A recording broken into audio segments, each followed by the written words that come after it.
there are so many things changing. The impact of AI, I think, is not fully well appreciated or understood. And it could be a great thing or it could be a bad thing. I think for me, most of these things tend to break down the lines of decentralization versus centralization and freedom versus tyranny. I think that those are generally the big dimensions.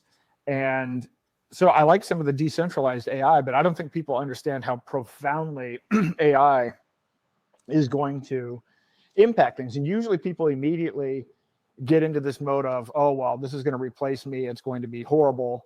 But usually that turns out not to be the case. Usually technology, just because you can't think of the new opportunities that are created by a new enabling technology doesn't mean they exist. And usually they're more numerous. But it depends on how the technology is rolled out. But I looked at this thing today. One of the things, they're agents.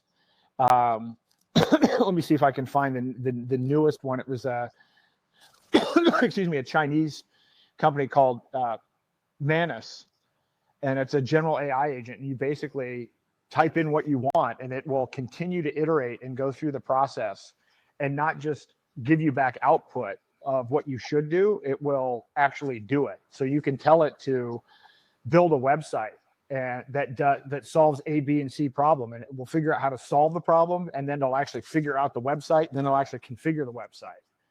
And so the next level of AI are going to be agents, and you're going to have agents talking to each other. There's a lot of things going on, and there are implications for this because there are substantial productivity enhancements that come from this, and there is a real question of at what point so much of economics and so much things is based on the idea of scarcity. A lot of scarcity is manufactured, but there's a certain level of, once you get to a level of technological sophistication where we do kind of move from scarcity to abundance. And I don't know what the answers are to any of that. And there are a lot of problems related to all of it as well. So there's a lot of murky stuff ahead, but it is fascinating to see what's going on in AI.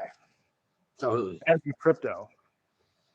Totally. And the other thing that's important is who gets to design what's in AI. What are the parameters of knowledge that are allowed to be included?